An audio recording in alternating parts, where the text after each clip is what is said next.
It's problematic because there is no such thing, really. I mean, lesbians and gay men have nothing in common. The trans fight for equality right now, as much as I support it, I read about it, and it doesn't apply to me. You know, I'll fight for their rights, but I realize that I can't fight their battles, right? And so, and their interests and needs and political interests are completely different than mine. So to actually try to create an umbrella that encompasses all of that, I think is problematic right from the word go. I recognize why it had to happen, absolutely. But as the community partitions and fractures more and more and gets more and more specific, I mean, when do we stop LGBTQSS, TUVWXYZ? When do we stop adding letters to that to encompass all of the marginalized people that don't fit into the heteronormative world? When do we stop adding letters? How about we just give letters to the heteronormative world and let them figure out what the fuck they are, and the rest of the people are actually not the gay community, but the community. And the community that sits outside that, let's call them the homophobes, are not part of that community. I was heterosexually married for 10 years. There was a club called the Robin's Nest in Cambridge, way back when. I'd been there for a long time. It's still running, actually. And they invited me to come to the club. And I walked up the stairs. It was upstairs. And I walked up the stairs, and two men were waltzing. It was like a light bulb turned on. And then a lesbian couple danced by, and it just all made perfect sense to me. And I remember thinking to myself, now I get it. It's just been using the wrong brand.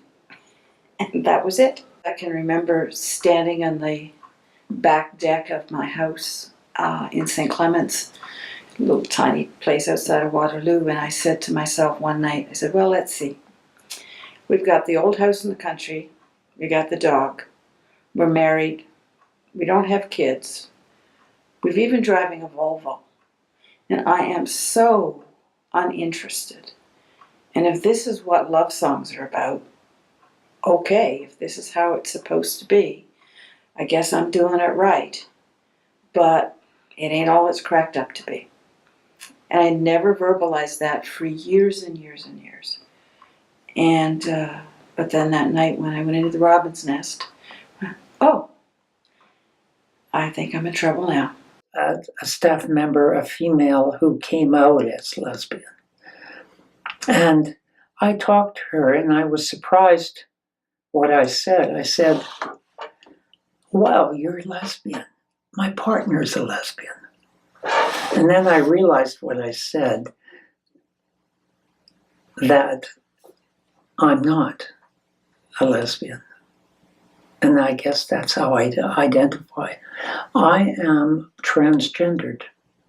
And I wasn't born a woman, so I can't really be a lesbian. And that's how I identify. For the year after, I took a year off before starting university.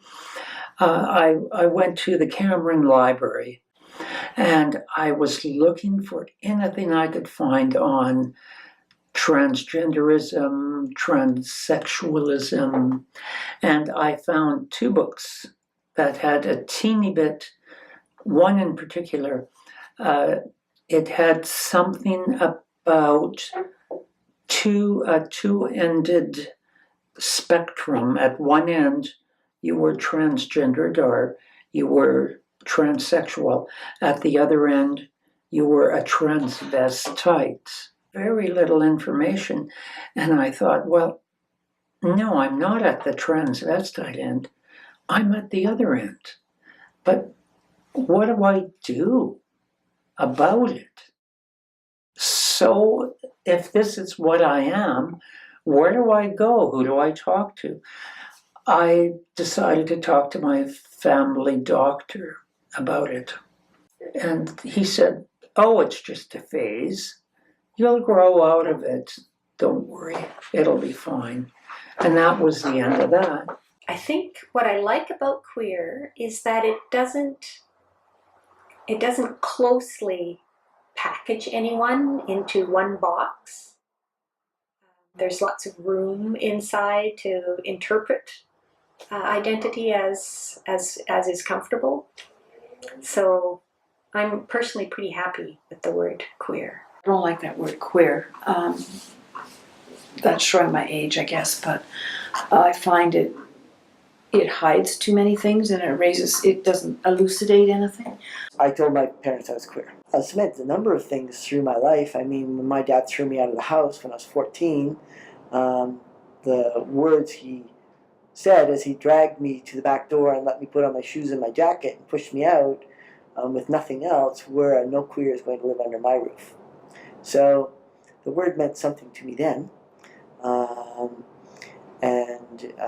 Was reflected in anger and shame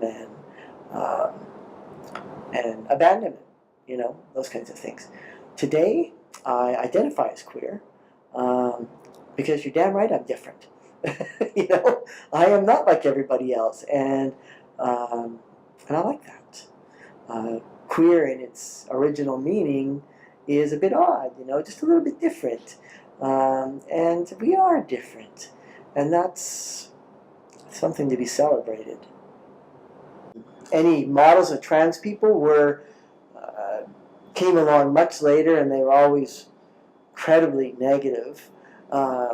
Criminals and mental patients and deviants. And even when I came out with my counselor when I was 30, I want to say 32, there was no model even then. It was like I said something and I went, oh yeah, if I'd have been born male, I don't think any of this would have happened. It was always there, and I was very much a tomboy, and I was totally a butch lesbian.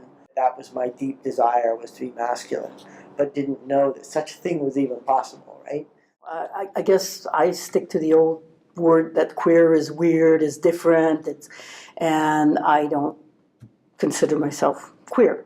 Consider myself a woman-identified woman, and the label for that is a lesbian. I met my first partner on a camping trip, this woman, and we were sharing a tent, and things evolved. She's a good friend, and it went on from there. So, yeah, it was.